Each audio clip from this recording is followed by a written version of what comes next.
Hello everyone, myself Nazar Alam and you watching Kabir CSC। आज से हम एक नई सीरीज स्टार्ट करने वाले हैं जिसका नाम है इंडियन पॉलिटी यानी भारतीय राज्य व्यवस्था। जैसे कि आप सभी लोग जानते होंगे कि इंडियन पॉलिटी यानी कि भारतीय राज्य व्यवस्था का हर एक एग्ज़ाम में काफ़ी महत्वपूर्ण रोल होता है। ठीक है, और कोई भी एग्ज़ाम हो, इंडिया का कोई भी एग्ज़ाम हो, छोटा हो या बड़ा हो, इंडियन पॉलिटी से सवाल बनते ही बनते हैं हर एक एग्ज़ाम में, चाहे वो काफ़ी टफ एग्ज़ाम हो या बहुत इजी एग्ज़ाम हो। कोई भी एग्ज़ाम में यहाँ सवाल बनते ही बनते हैं। तो मैं इस सीरीज़ में चैप्टर वाइज कवर करूँगा। तो आज मैं जो चैप्टर स्टार्ट करने वाला हूँ उसका नाम है ऐतिहासिक पृष्ठभूमि। ऐतिहासिक पृष्ठभूमि यानी कि हिस्टोरिकल बैकग्राउंड। जो संविधान बनाया गया था भारत का, उसका जो ऐतिहासिक पृष्ठभूमि क्या है, हिस्टोरिकल बैकग्राउंड क्या है, कैसे बनाया गया था, संविधान सभा कैसे बनाई गई थी, संविधान सभा के अध्यक्ष कौन थे, पहली बैठक कब हुई थी, इस सारे चीज़ें इससे बताई गई हैं। ठीक है, तो इन पे सवाल काफ़ी आते हैं। ये आपके बेसिक्स हैं, तो बेसिक्स आपको आने ही चाहिए क्योंकि यहाँ सवाल बनते ही बनते हैं। अगर छोटा एग्ज़ाम हो रहा है तो यहाँ से सवाल आता है एग्ज़ाम में। अगर बड़े एग्ज़ाम होते भी हैं तो वहाँ पर भी जो कथन में सवाल आते हैं यहाँ से बनते हैं। जैसे अभी एक वैकेंसी है जिसका नाम है यूपीएसआई वैकेंसी आई है और यूपी में यूपीपीसीएस की वैकेंसी आई है। तो यहाँ पर काफ़ी सवाल पूछे जाते हैं। मैंने यूपीएसआई का एग्ज़ाम दिया है, 2016 वाला एग्ज़ाम दिया है, तो मुझे पता है कि कैसे सवाल आते हैं। तो आज देखेंगे हम लोग ऐतिहासिक पृष्ठभूमि। ये MCQs फॉर्म में हैं, ये ऑब्जेक्टिव्स हैं।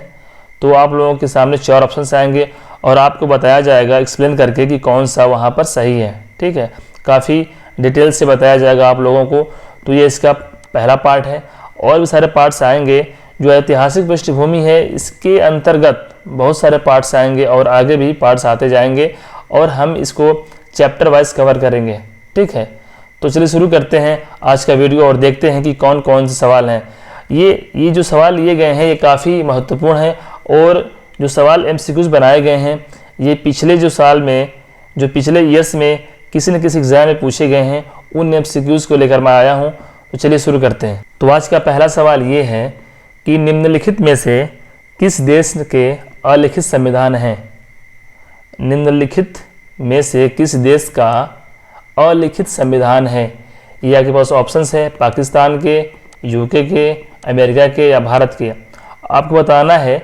आप यहाँ पर वीडियो को पॉज करके अपना आंसर दे सकते हैं। तो इसका आंसर हो जाएगा यूके यानी कि यूनाइटेड किंगडम यानी कि ब्रिटेन। ठीक है, यूके ब्रिटेन। तो इसके पास एक अलिखित संविधान है। अब अलिखित संविधान क्या होता है? कोई भी कंट्री हो, दुनिया में कोई भी कंट्री हो, उस कंट्री को चलाने के लिए एक लॉ होनी चाहिए, एक नियम होनी चाहिए और उस नियम को रखने के लिए, ठीक है, उस नियम को बचा कर रखने के लिए एक किताब होनी चाहिए। तो उसी किताब को बोलते हैं संविधान। अलग अलग कंट्री में तो हर एक कंट्री के पास अपना अपना संविधान होता है, चाहे वो अलिखित संविधान हो या लिखित संविधान हो। अब अलिखित संविधान क्या होता है? अलिखित संविधान वो होता है कि जो संविधान लिखा न गया हो। ठीक है, मतलब जो संविधान लिख कर रखा न गया हो। ठीक है, यूके में क्या होता है, ब्रिटेन में क्या होता है कि जैसे कोई घटना घटी आज तो उसको नोट कर लिया गया।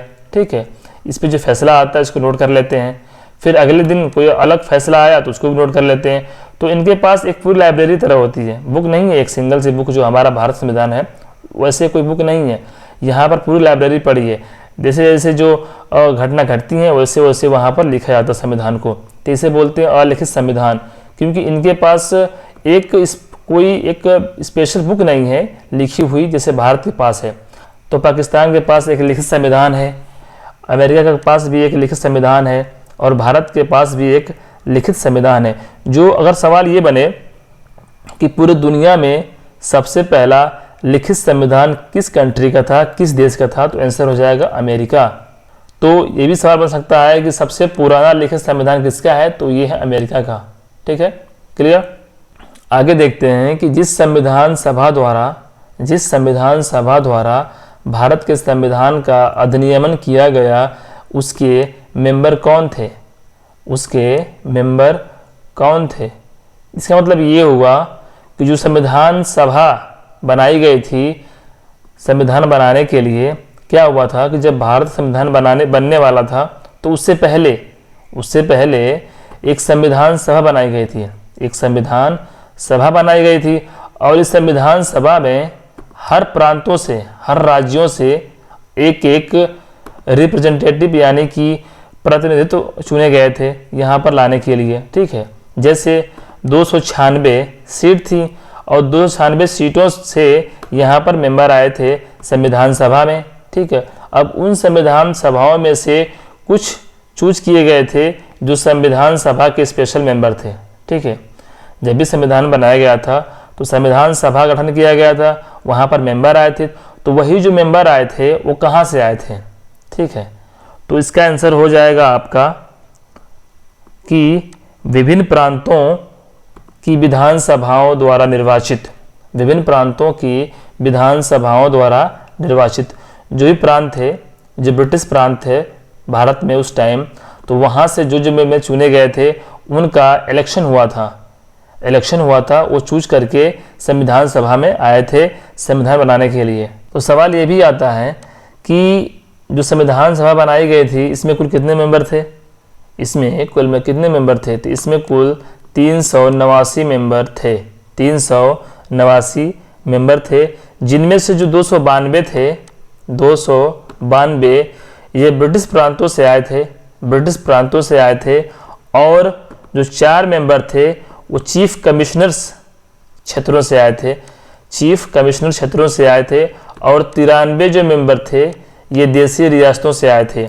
उस टाइम जो राजा रजवाड़े थे तो 93 मेंबर वहाँ से आए थे। तो तीसरा सवाल ये है कि भारत की अंतःकालीन संसद यानी पार्लियामेंट में कितने मेंबर थे, कितने सदस्य थे अंतःकालीन? उस टाइम जो संसद बनाया गया था उसमें कुल कितने मेंबर थे? तो उस समय अभी हमने देखा 296 मेंबर थे, 296 मेंबर थे। 389 चूज किए गए थे, 389 तो बनाए गए थे, लेकिन सिर्फ 296 ही मेंबर बन पाए थे। ठीक है, इसमें से 292 ब्रिटिश प्रांतों से थे और 4 कमिश्नरीय क्षेत्रों से थे। तो टोटल कितने हो गए? 296, टोटल 296 अंतःकालीन पार्लियामेंट के मेंबर थे। ठीक, आगे देखते हैं कि प्रथम केंद्रीय विधानसभा गठन कब किया गया था?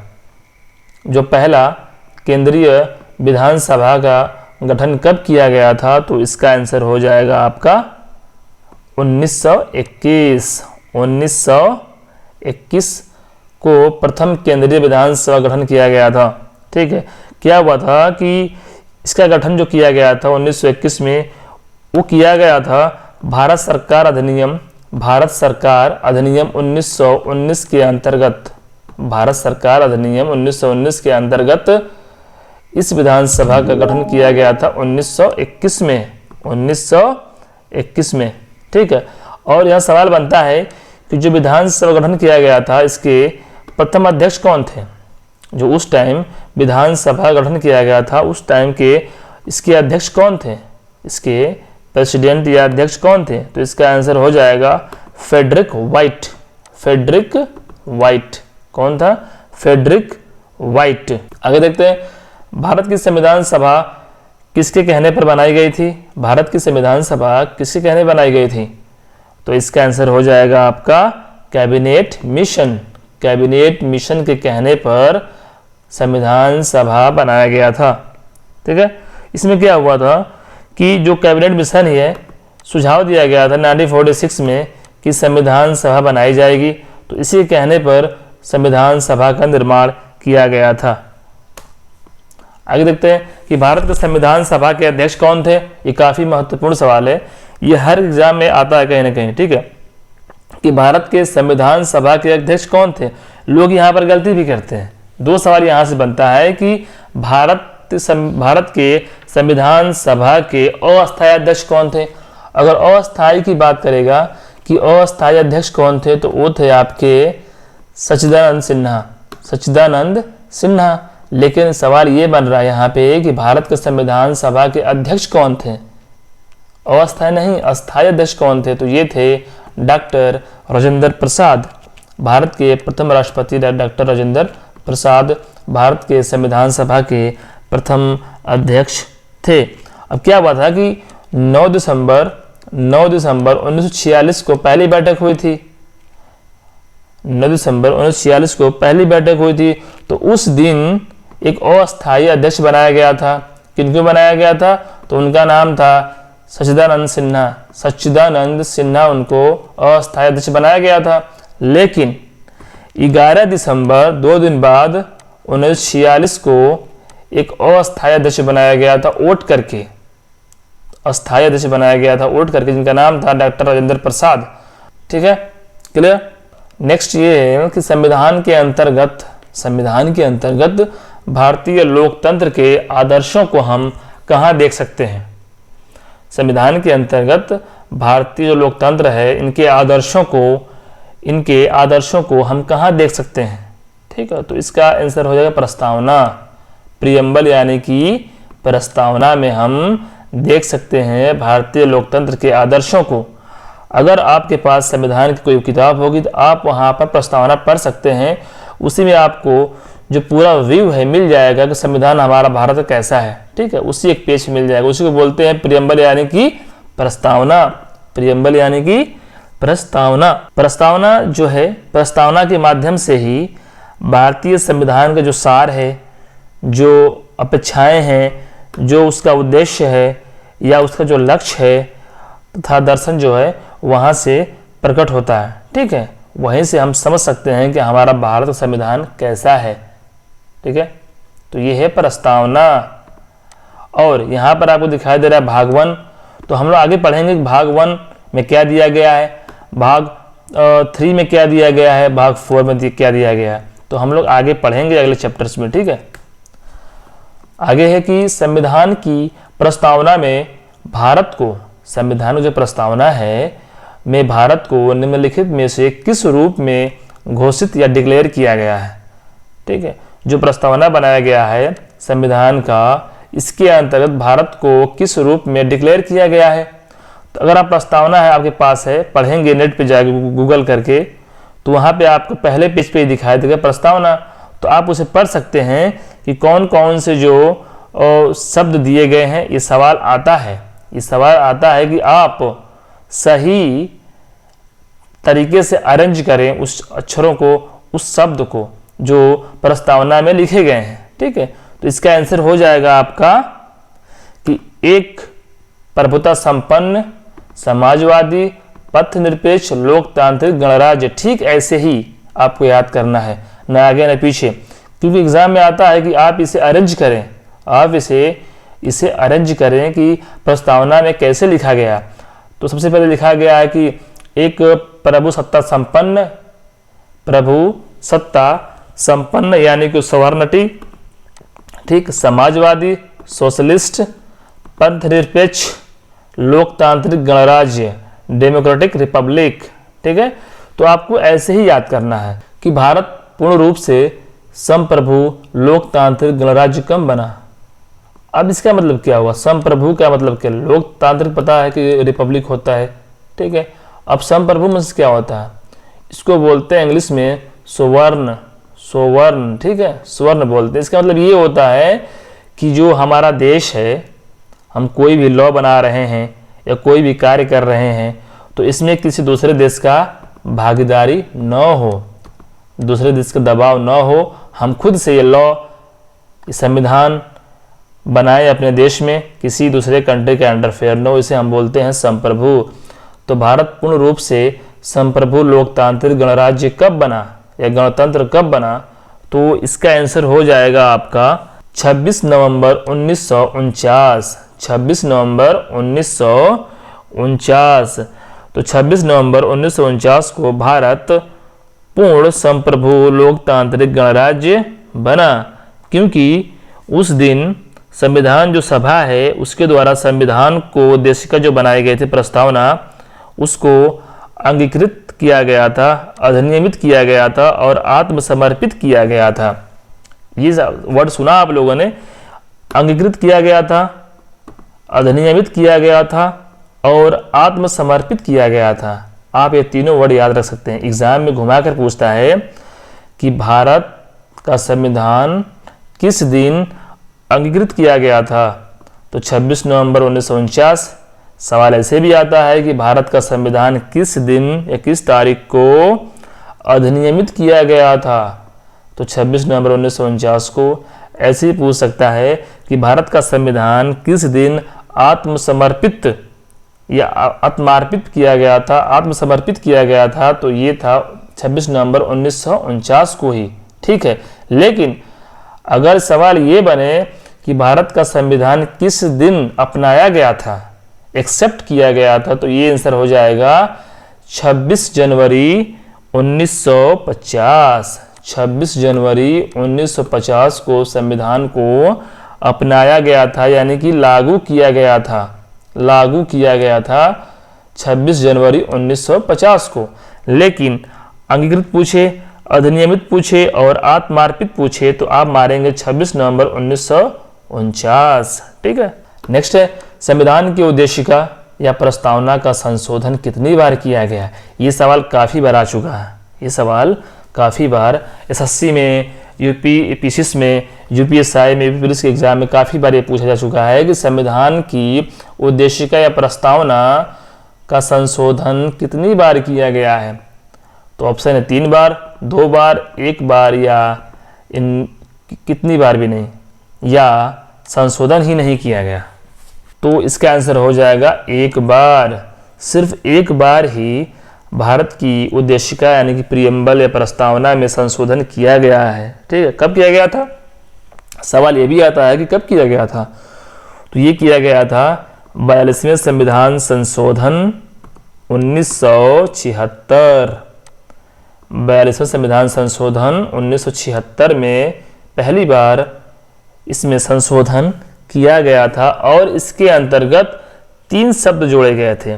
3 शब्द जोड़े गए थे जिसका नाम था समाजवाद, समाजवाद, पंथ निरपेक्ष और अखंडता।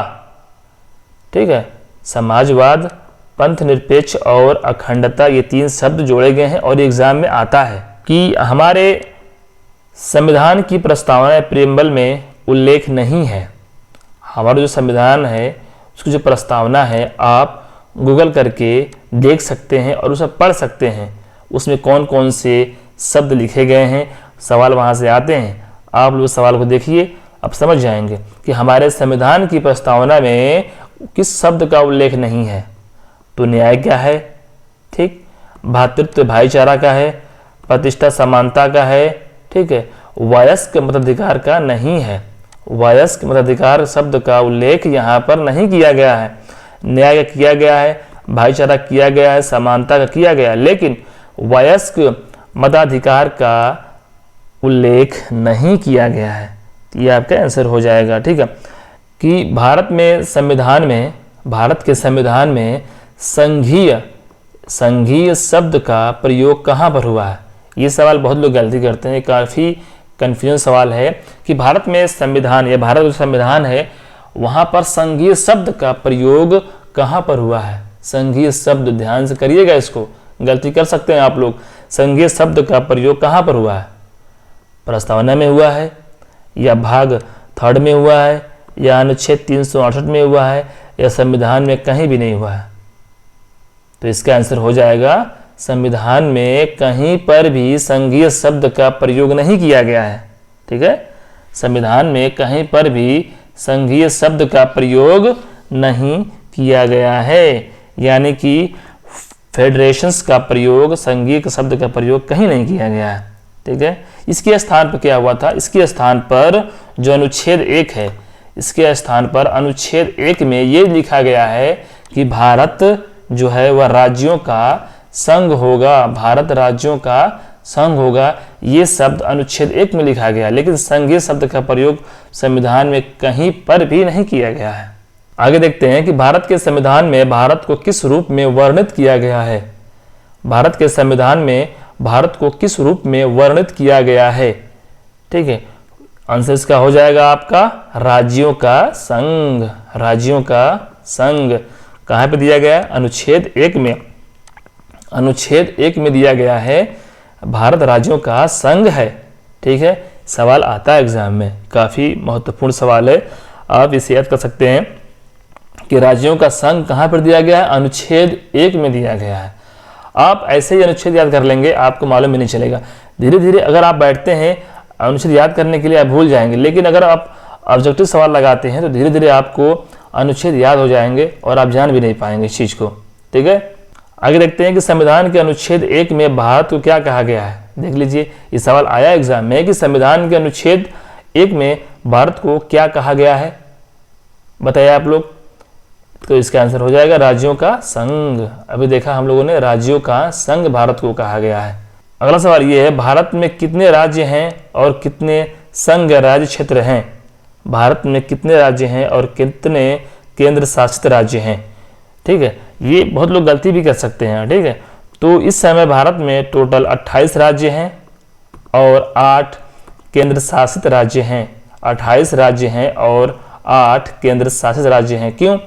पहले तो 29 राज्य था, लेकिन जम्मू एंड कश्मीर को यहाँ से निकाल दिया राज्य की श्रेणी से, तो 28 हो गए। ठीक, निकाल देगा जम्मू एंड कश्मीर को, और जम्मू एंड कश्मीर को 2 भागों में बांटकर, ठीक है, जम्मू एंड कश्मीर और लद्दाख में बांटकर 2 केंद्र शासित राज्य बना दिया गया। तो पहले आपके 7 केंद्र शासित राज्य थे, 2 जुड़ गए, 9 हो गए, लेकिन दादरा और नागरा हवेली और दमन और दीव को जोड़कर 1 कर दिया गया, तो 9 हो गए थे, और 1 निकाल दीजिए यहाँ से, तो टोटल 8 हो जाएंगे। ठीक है, तो टोटल 28 राज्य हैं और 8 केंद्र शासित राज्य हैं।